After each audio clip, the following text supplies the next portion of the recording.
Phèdre de Racine, résumé. Publié par le Salon littéraire. Racine, résumé de Phèdre, 1677. Phèdre, seconde femme de Thésée, roi d'Athènes, éprouve un amour criminel pour Hippolyte, le fils de son époux. Tel est le fatal secret que lui arrache, après bien des prières, Œnone, sa nourrice. Au moment où elle vient de faire ce cruel aveu, Thésée est absent et bientôt le bruit de sa mort se répand dans Athènes. C'est Phèdre elle-même qui vient annoncer cette triste nouvelle à Hippolyte. Dans cette entrevue, sa tête s'égare et elle lui fait l'aveu de ses coupables sentiments. Hippolyte, épouvanté, la repousse avec horreur et Phèdre, humiliée, jure de se venger de cet affront. Cependant, avant de le faire, elle essayera encore une fois de fléchir Hippolyte. Maintenant qu'elle est veuve et libre, elle lui fait offrir la couronne pour prix de son amour. Tout à coup le bruit se répand que Thésée n'est point mort, il arrive même et Hippolyte l'accompagne. Que va faire la reine déshonorée aux yeux de son époux? Elle est résolue à se donner la mort. En attendant, loin d'aller à sa rencontre, elle fuit la vue de celui qu'elle redoute. Thésée, interdit de cet accueil, interpelle la reine, et la nourrice de Phèdre ne trouve d'autre moyen de sauver la vie de sa maîtresse que d'accuser Hippolyte. Que l'on juge de la colère du malheureux père, lorsque son fils, après ces révélations, ose se présenter devant lui. Il l'accable de malédiction, le chasse loin de sa présence et conjure même Neptune de punir le coupable jeune homme. Celui-ci se tait et s'éloigne. La vengeance paternelle ne tarde pas à s'accomplir. Peu après, Théramène accourt pour annoncer la mort d'Hippolyte. Neptune a fait sortir du sein de la mer un monstre menaçant. Les chevaux effrayés se sont emportés et l'infortuné jeune homme est mort de ses blessures en protestant de son innocence.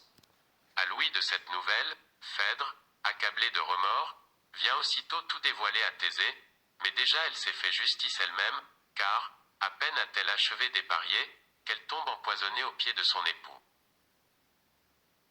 Le personnage de Phèdre, tel que l'a créé Racine, est le plus beau, le plus poétique, le plus complet qui soit au théâtre. Phèdre n'est point la victime de cette fatalité aveugle et impitoyable du paganisme qui chargeait souvent la plus rigide vertu d'un crime abominable dont elle n'avait pas plus la conscience que la volonté. La fatalité qui pousse Phèdre au crime en lui laissant la conscience d'à sa faute, et qui la punit de la mollesse de sa résistance et de l'insuffisance de sa vertu, nous paraît renfermer un enseignement dont il n'est personne qui ne puisse saisir le sens. Aussi, après la lecture de Phèdre, les solitaires de Port-Royal, et entre autres le célèbre Arnaud, pardonnèrent à leurs anciens disciples la gloire qu'ils s'étaient acquise par ces œuvres théâtrales, leur sévérité fut désarmée, ils ouvrirent les bras aux pécheurs. Le sujet de cette tragédie est pris d'Euripide. Quand je ne devrais, dit Racine, que la seule idée du caractère de Phèdre, je pourrais dire que je lui dois ce que j'ai peut-être mis de plus raisonnable sur la scène. Il aurait pu ajouter aussi, le plus beau rôle et le plus fortement tracé de tous ceux qu'il a mis au théâtre. Il s'est servi avec une merveilleuse adresse de cette idée de fatalisme qui formait le sujet de la plupart des tragédies chez les anciens, et qui, chez les modernes, et surtout chez les Français, qui attachent une si grande importance à ce qu'on nomme convenance du théâtre, n'aurait pu que paraître révoltant. Racine est le seul qui ait risqué un tel rôle sur la scène française, et le Macbeth de Shakespeare est peut-être le seul du théâtre moderne qu'on puisse comparer à cette belle production du tragique français. Ces deux personnages, poussés vers le crime par une fatalité irrésistible, inspirent un intérêt d'autant plus fort qu'il est plus naturel, et qu'il résulte, non du crime qu'ils ont commis, mais du malheur qui les y pousse.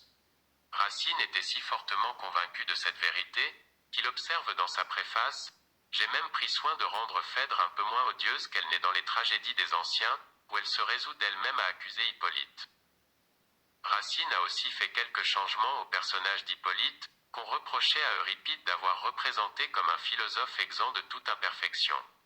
Il doit à l'auteur grec l'idée du sujet, la première moitié de cette belle scène de l'égarement de Phèdre, celle de Thésée avec son fils, et le récit de la mort d'Hippolyte. C'est d'après la Phèdre de Sénèque que notre auteur a conçu la scène où Phèdre déclare son amour à Hippolyte, tandis que dans l'Euripide c'est la nourrice qui se charge de parler pour la reine.